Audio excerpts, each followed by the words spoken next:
Welcome to the Turning Lemons into Lemonade podcast. Each week, your host, Amy Mewborn, business strategist and advisor, will bring you the stories of how successful women entrepreneurs turn their tragedies into triumphs to create the businesses that are changing the world today. And now, your host, Amy Mewborn. Welcome, Lori. Thank you so much for being here. Tell us a little bit about how you got started in your business. Awesome. Thanks, Amy. I'm excited to be here. So I spent 22 years in corporate America, and that's a long time. It's a really long time when you say that, 22 years. But I was always scratching to do something that was more work from home. And after all those years, working a side hustle, I finally really broke free as a freelancer, doing what I did in corporate, but as a consultant and for clients who were just so much nicer and more pleasant to work with, right, than my corporate job. And here in my home office, which is amazing, that just grew so rapidly that I had to build a team. And my heart was then like, what about all those other moms stuck in corporate? They don't know about this great gig. And so out of that grew my program, How She Quits, where I help other moms rapidly exit corporate to become a freelancer and then train them. Like, where do you find this work? Where do you find these great clients? How do you become a virtual professional, which is what I prefer to call it. I love that. That is, first of all, I think there's a huge need for that. My mom actually is kind of going through a transition, and I've reached out to you. They have decided, so she ended up losing her job last year, and then they've decided to sell their house and move. And so they're going to be like starting all over. And she really needs something that is going to allow her to still stay active in the business world, continue to learn, because I think one of the big dangers as people start to retire or they leave corporate is that for a number of years, they don't continue to hone skills that they love. That's right. And it's a really good way, I think, to make some extra money or really, really good money if you decide to do it full time and still have time for your family and create the schedule that really, truly works. Totally. It's almost a no-brainer to make $1,000 to $2,000 to $3,000 a month as a freelancer working in this virtual world. So a lot of stay-at-home moms or moms that they don't need to be the main breadwinner. They weren't, that target is so easy to hit. And for women who are more ambitious, or men, the $5,000 to $10,000 range is also not that hard to get into if you've got, the right technical skills. So, I don't see why, even in getting towards the retirement years, right? That's a great opportunity. Makes a ton of sense. Well, as less and less families are going to have pensions and big retirement accounts. And honestly, what happens when you retire? You sit and you watch more television. Maybe you do more traveling. But for my parents, they want big things. They still want to be able to go and spend weeks in Hawaii and do all of these things that they really enjoy. And they feel guilty doing that if they're not still earning a little bit of money. Yeah. I was going to say, what do you mean? Our retirements aren't going to cover that? Oh my gosh. That's my plan. I love it. And I didn't preface this, I usually do, but I like to talk numbers because so long when I was trying to get out of corporate and I had, I was an executive, I made six figures and I couldn't get anybody who was teaching these work from home businesses to give me real numbers. And so that's sort of one of my little soapboxes is, we got to talk numbers to help each other out, not to brag or not to inflate something, but just to be what's the target? And when women who come into my How She Quits community, I have a little survey, like every other Facebook group. And I'm like, what do you need to make each month? You would be surprised how many people out there just $1,000, $2,000, $3,000 a month is a game changer for their family. Even in retirement, right? If I could work 10 hours a week and make an extra $1,000, $2,000 a month so we could go live in Hawaii. Yes, please, let's do that, right? How insane is that? I mean, to think about what we've all been, I think, often trained or ingrained that, okay, you work really, really hard. You save all this money to your 401k. And then one day, maybe this magical age 60 or 65, you get to be done. And now as we're living to 90 and 100 years old, and quality of life is hopefully improving, you want to be able to still be active and you want to be able to do these things for years to come. That's right. That's right. So tell me some of the struggles that you've had in building this business, because it's wildly motivational. So what are some of the things that you've run into? Yeah. So it's different, right? Like first you got to change your mindset from you get the salary. Like in corporate, I got salary. It came all the time. And then there was those bonuses that were so nice, right? And when I went into the freelance space, that's not as consistent, right? I got a docket of clients pretty quickly and, was making 5 figures a month pretty quickly. But I had fewer clients, but larger kind of payments each month, right? Mm-hmm. So the problem with that is you lose one, suddenly you're like, whoa, I just lost $5,000 a month. Oh my gosh, what am I going to do? And kind of flipping that switch from corporate mentality to freelance mentality, it's a little nerve wracking. It takes a little bit of time to be like, oh, it's okay. So this happened earlier in my business, and this bigger client, this $5,000 a month client, I was sort of sensing like, there's something not right about this. He's kind of driving me crazy. I feel like I'm back in my corporate job. That's not how this should be, right? And I just sensed like, I got to pull the plug on him. I think I'm gonna have to fire this client. And so we're away on spring break. I was like, I'm not working. I'm going to enjoy my family. That's why I do this. And he's like pestering. So I come back from spring break going, okay, I need to fire this guy. And it turned out that part went really easy because it turned out he was almost going bankrupt and needed to drop me as well. So, so I didn't have to fire him, right? I missed out on that. But immediately I didn't have $5,000 a month.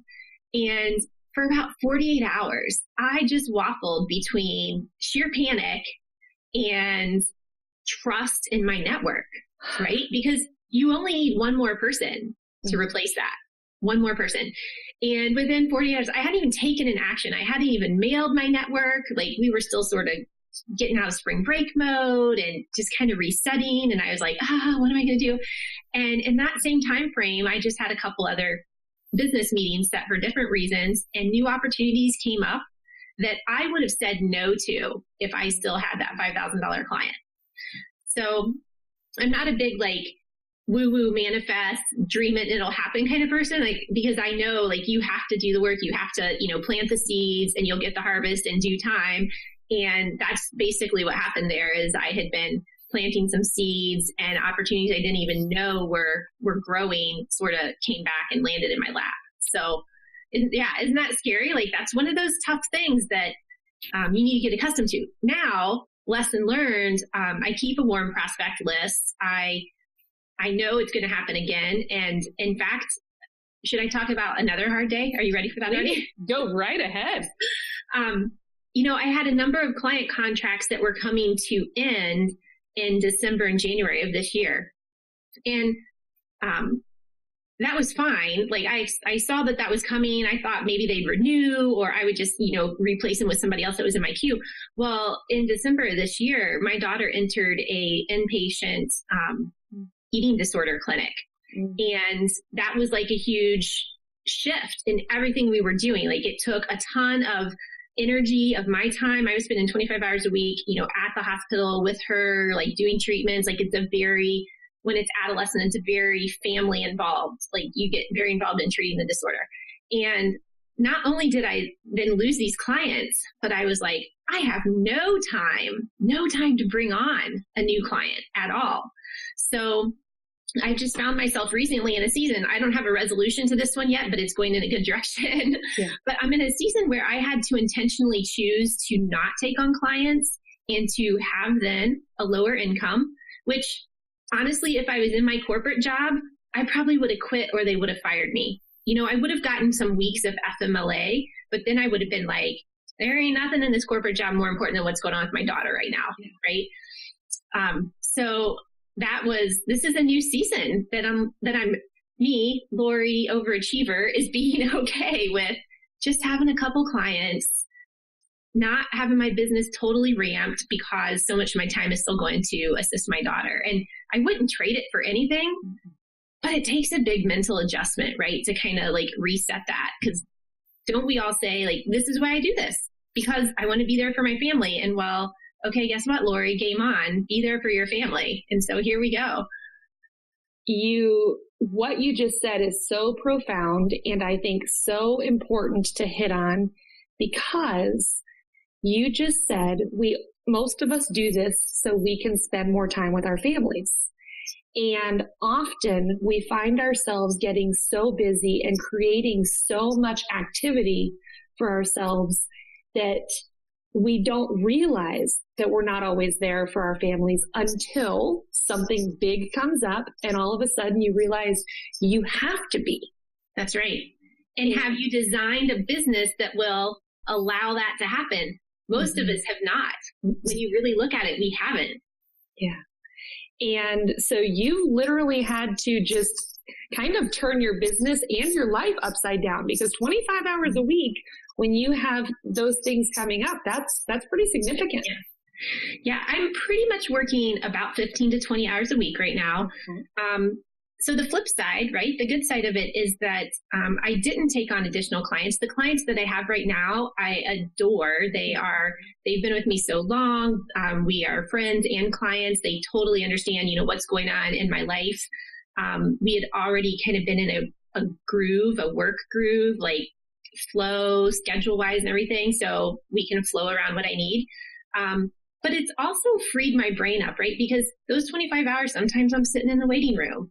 An hour and a half of it a day, I might be driving to and from downtown. And I've been able to really pour into the How She Quits brand, like pour into the How She Quits audience. And if I still had a big client workload, I don't think I would be pouring into that brand as much as I am now. And, as much as we intentionally say, hey, I'm going to go build this audience, I want to bring 1,000 women home from corporate to be freelancers and, to be with their families. It takes a lot of time to build a brand and to build a program like that. So that's been the blessing, is that my brain has sort of been in a mode that I can really love on those ladies and really, bring them great resources, and then also help them to design businesses that are like, hey, look, if you only need to work 20 hours a week, this is what it has to look like. Right. That's amazing.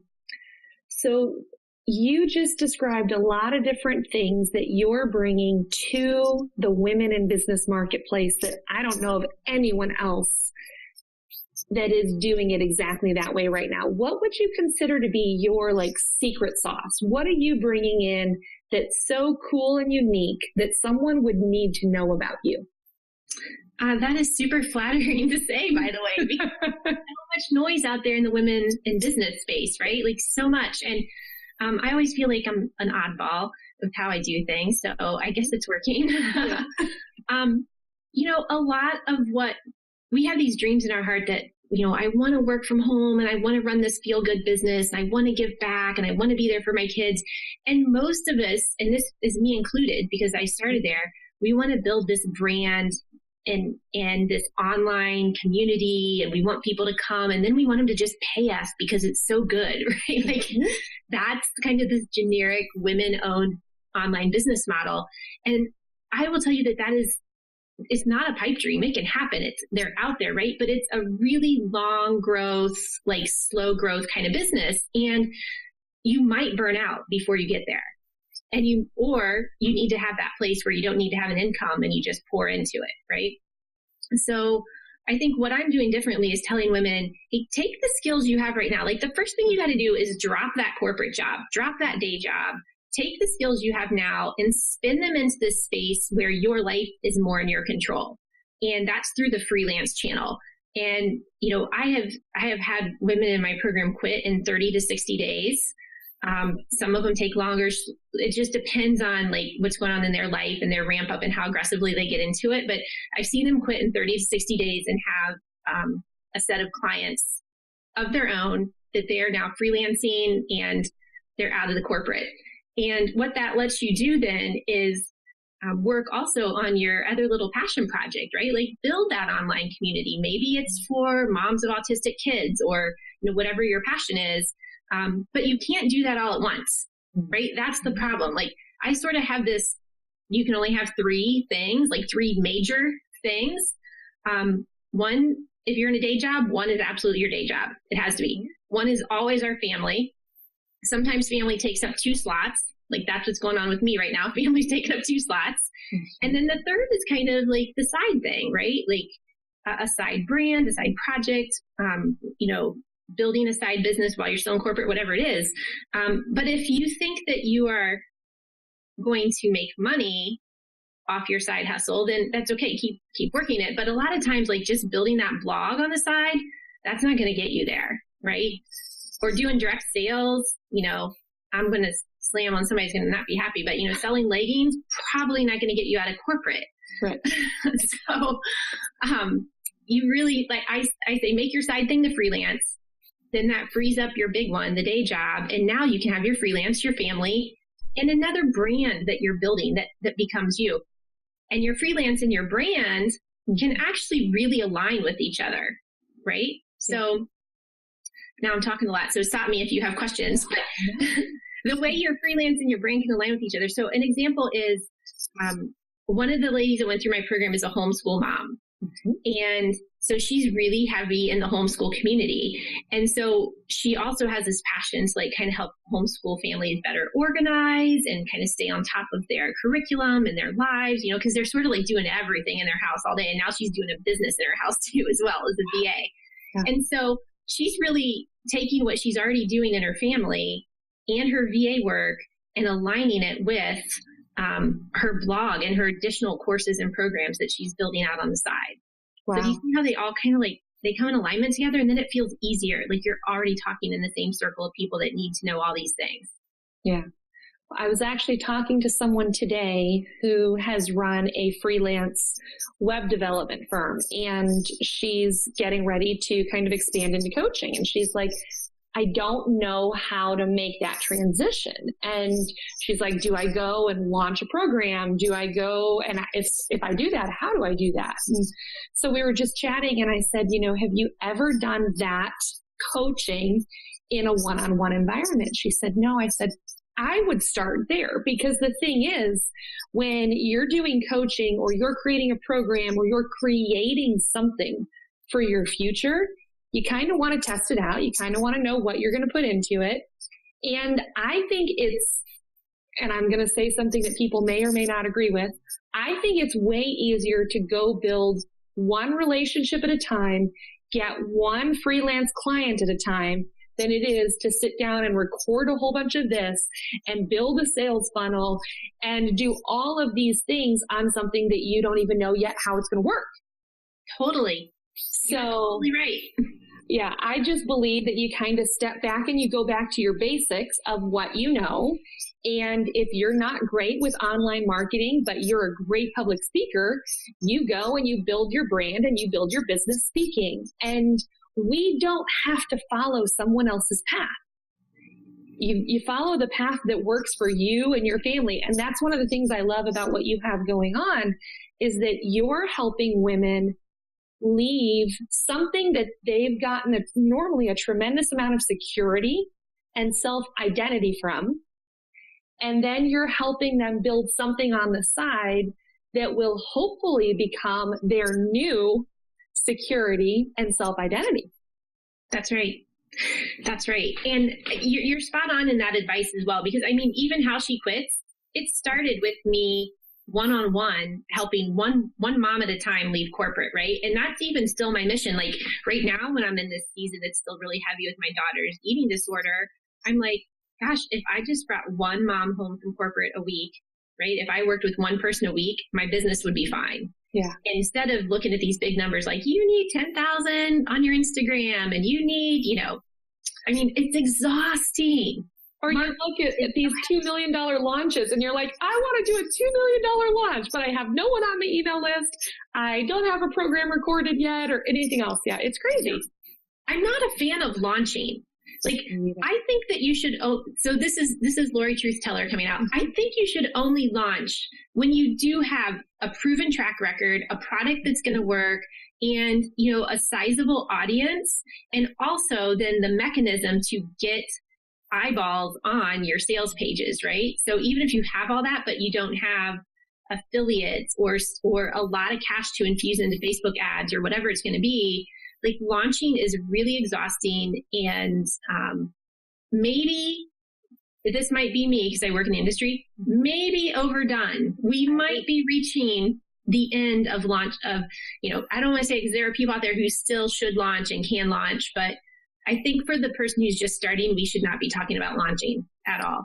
I love that. It's hilarious that you're saying it, because the idea for this podcast came from the first ever really big launch that I had planned. And everything I had always done prior to that, I was building a small audience, and everything I've done has always been evergreen. And I like it that way. It helps even out the bumps, the highs and the lows in business. It allows me to pour into new clients that come in one-on-one versus having 500 people join a new program and everyone being one of many and not really getting any time and attention. That's right. And even what you just said is so important, because the reason people launch is because it's going to line their pockets quickly. Right. A reason not to launch is because what if you have a really valuable program out there and somebody wasn't watching their email the week that you had the doors open? Now you're just unable to help somebody because they weren't there. They weren't looking there. And so if some mom happens across my site and wants to quit, and I'm like, oh, I'm sorry, we're not open right now. Now I can understand that from a business process and everything perspective, but I want to design a business that when it's time for them, when it's their season, my processes are such that they're ready. Like, we're ready for you. You come in when you're ready. Sure, I'm going to run some urgency campaigns every once in a while, right? Because that's what happens in marketing, but I want to be ready for them. I love that. Like, that's a whole different way to look at it, isn't it? Well, it takes so much pressure off too, because in my case, what happened was on the day the cart opened, my VA, who had been with me for 2 years and was amazing, accidentally deleted my entire series of Infusionsoft campaigns that we had been building for 5 years. And so cart opens, we've got all these retargeting ads running, and no one can buy anything. There's no sales funnels going. Everything broke in one moment. And I was like, oh my gosh, what am I going to do? So I did what any sane business person would do. I shut down the launch. I reached out to every person and I said, look, we're closing down the launch. We will be reopening the program on a smaller scale in terms of not launching it in the same way, but we need a week. And, it was hugely crushing. It was tremendously emotional. I remember literally sitting in my home office and my husband coming down the stairs, and I was just sitting on a chair like this. And, he's like, what happened? And these are the things that when you're in the middle of a launch, tech breaks. It never fails. You never are in the middle of the perfect launch and everything goes right. And can I just point out, that's why we need so many virtual professionals, because there's so much work going into this, right? Like, things happen. That is just crazy. I did not know this story. That is crazy. So, those are the things. And I mean, honestly, I think almost every businesswoman who's broken six figures has some story like mine or like yours, where you're going along and you've built a business and it looks like everything's great. And then all of a sudden, everything kind of blows up. Yep. And it could be your personal life. It could be your business life. And that's, I think, the thing that as women, I don't think we're having enough of those real conversations, that we don't have to have all the answers. We're in this together, and we either get to lift each other up, or we get to sit quietly in our rooms and not tell anyone about the struggles. And then we can all continue struggling alone in silence. I totally agree. So I love your podcast. I love your vision and your mission for all this, because like this kind of conversation, it's one of the reasons why when you and I connected, last year in New York City, right?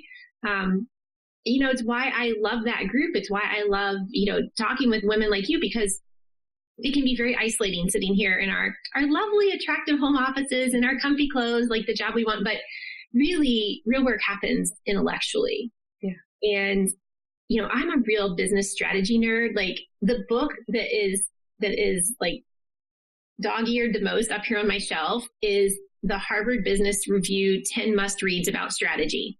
So I've never read that. Oh yeah. Should I? Well, I have it. I'll pull it down if you want it on the video. But it is like, I'm such a nerd about that because, and it's not really being talked about online, right? The online things are like, how do you get more Facebook engagement? What should you do with your group? How do you launch? Should I run a membership site? Like all these things. What do you do on live?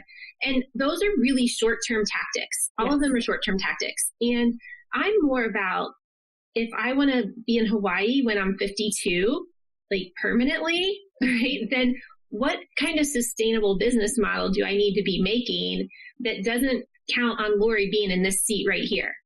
Love it. Right now, freelancing is still that, right? Like you have to be in your seat to make the money. But I'm chewing on, like, the sustainable business doesn't come real quick. Like you have to really, assess that and analyze that. And what I found is to like hold loosely anything that's sort of tactical. I came into the online space a long time ago. I bought my URL in like 1996. Like, were you even knowing what a URL was then? No, but I was a computer science major at Ohio State, and like that was part of my senior project. Yes. So I've been in this space for a long time, and I just know that these tactics are fads sometimes, and they can get you short-term gain. I have 100,000 followers on Facebook on a whole nother brand that I build up, and it's awesome. I love them. They're all firefighter wives, and it's a great community. But it didn't really monetize big. Like everybody, like when that first started, people were like, that's $1 million business. That's $1 million business. And I kept scratching my head going, I know a lot of firefighters. They don't make a ton of money. Where's the $1 million going to come from out of this brand, right? And, we made some money on t-shirts for a while when it was hot.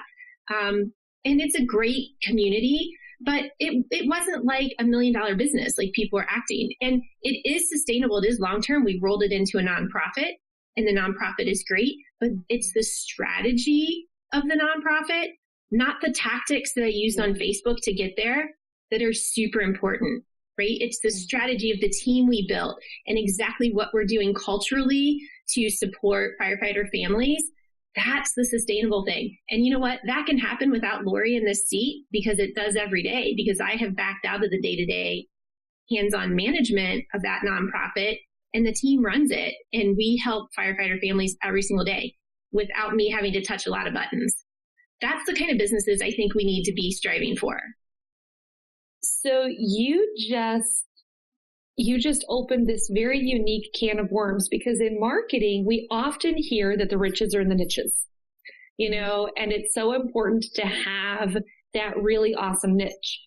But your goal really hasn't been necessarily to monetize that niche. You wanted to support that niche.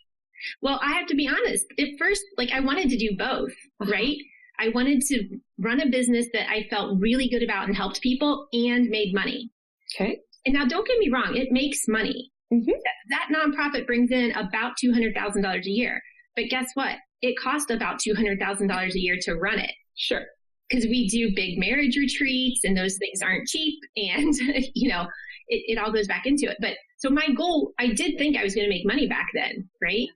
And there was a crushing point in my little heart where I was like, this is so good and I love it. I love all the firewives, but this is not going to make the money that I thought would bring me out of corporate. It was the freelance work that ultimately brought me out of corporate. Isn't that interesting? So you've just told a whole new story, in that you built something that was meant to be a business that ended up becoming a nonprofit and kind of an act of service. That's right. Less about profit to you. So what was the moment where you looked at it and you're like, okay, well, I've got to pivot here, and I have to be okay pivoting here, because I still want to run this and I still find value in this, but I realize I'm not ever going to be able to monetize it in the way I need to. What did that look like? It wasn't a moment like you had to wrench it out of my white knuckle fingers. Like, I was hanging on so hard, like, I want this to work. I want this to work. And, it happened over time, and some of it was forced and some of it was by my choice. But I would say there was one point that I do have to give a shout out to somebody. Like, I'm affiliate for his, but I'm not promoting any of this. Stu McLaren runs the Tribe teaching, right? You know him? Yes. And the very first round of that he did, I was in, because here I was, membership girl. I'm running the Firefighter Wife. I had at that point a couple clients. I was starting to get into the freelance side of things, just financially. And a couple of my clients were running big membership sites too. I mean, like big, like a couple clients have like 500,000 followers, a couple thousand members. And so I needed to be in his group. And he said something to me. I was like reaching and asking the questions, like, can you monetize something that's only a $5 a month membership? Because that's what these firewives were willing to pay. They wanted it, but $5 a month, right? And ultimately, I think the profitable point for a membership, by the way, is minimum $20 a month, preferably $30 a month, just for people who are out there. But he said this, it was really eye-opening. He said, is anyone else in that space selling products or programs related to that topic? Anyone else in that niche? And I was all proud, like, oh no, we're the only ones, like we are crushing it. But that's the wrong answer, right? Uh-huh. That means that there isn't a willing market.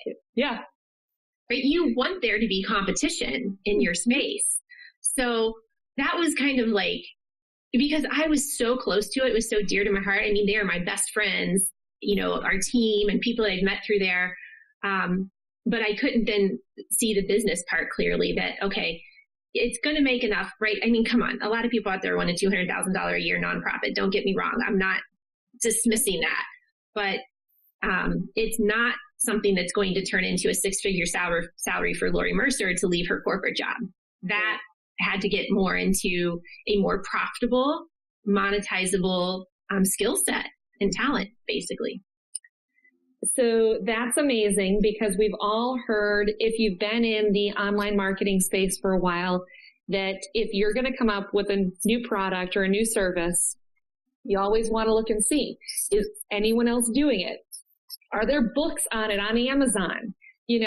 What's going on in the marketplace, and is there truly a market for selling something? And so you learned a couple lessons the hard way, as often we do. That's right. And I don't regret any of it, because there's such a need, right? Like, maybe there wasn't a market, but there's a huge need for that service.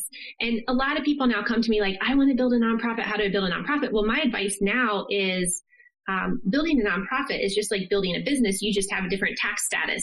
You still have to get funding. You still have to get followers. You still have to provide a service. It's all the same. You're just kind of filed differently as a tax service. And by the way, you won't make as much money. Like, they usually tell me what they want to do. And I'm like, why aren't you just running that as a business? And I'm like, and even if you don't know, like, just start it as a business, because as a business, you're only accountable to you. Get it profitable, see if there's interest, and then you can always spin it into a nonprofit, because that's what I did. That started as a business, and then I spun it out of my corporation into its own nonprofit. So get proven in that space, see that there's interest, and figure out how you're going to be funded. Is it grants? Do you have a big corporate donor? I mean, we have a couple big corporate donors who, by the way, only came to us because I had crushed it on Facebook.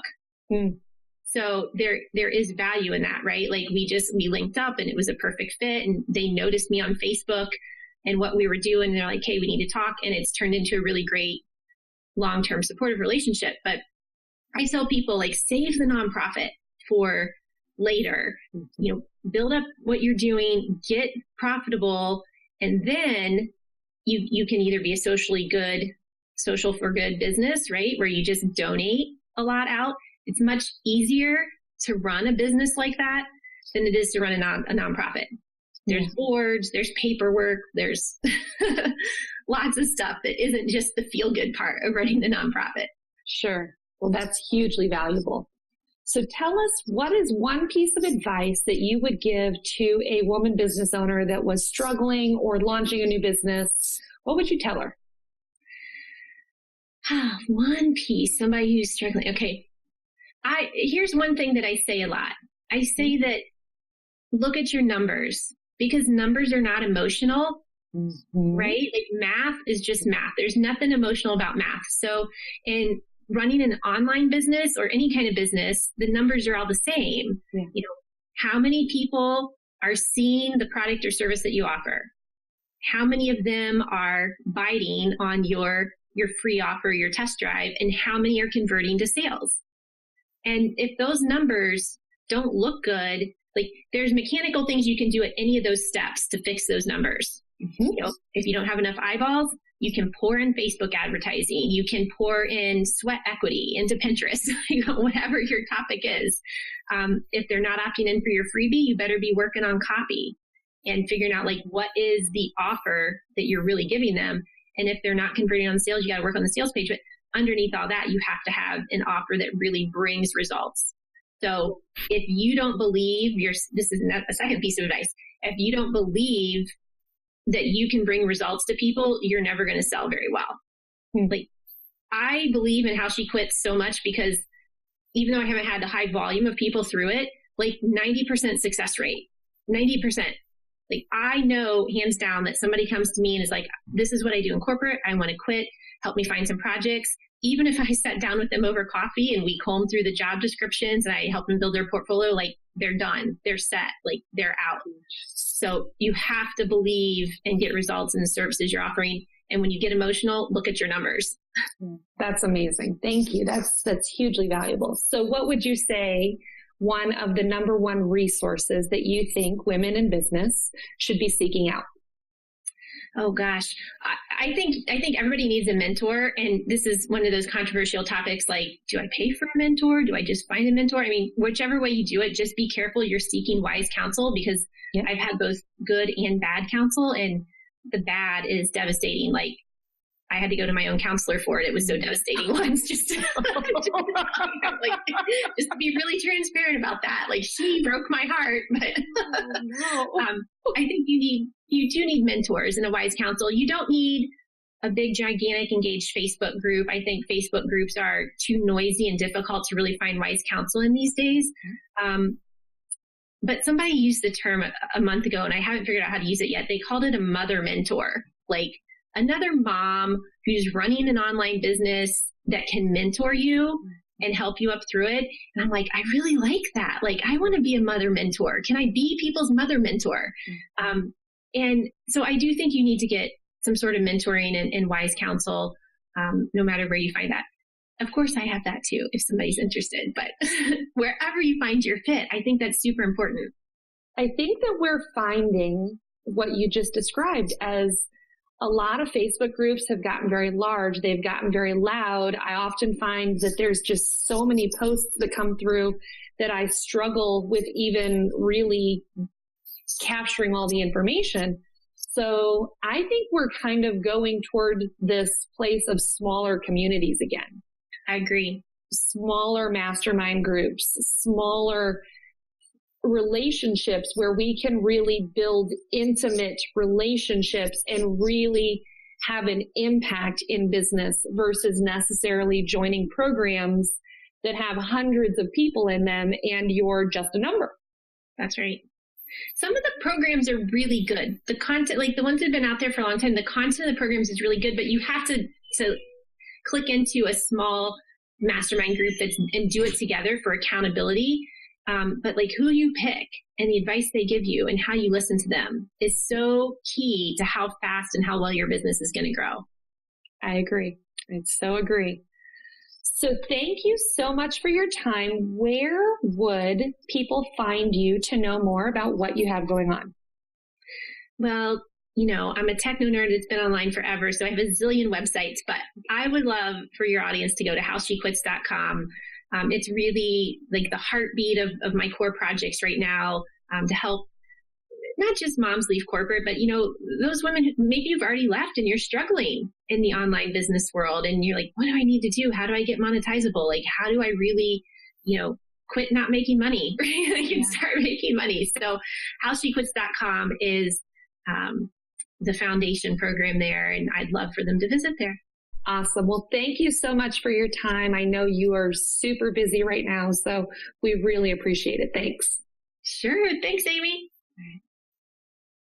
In today's episode, we talked about masterminds and mentors. So if you would like our free checklist on questions to ask before joining a mastermind, please go to the show notes at lemonadepodcast.com. Thank you for listening to Turning Lemons into Lemonade, where women go for support and encouragement to hear how other women business owners turn their setbacks into successes to create 6- and 7-figure businesses. We look forward to seeing you next week.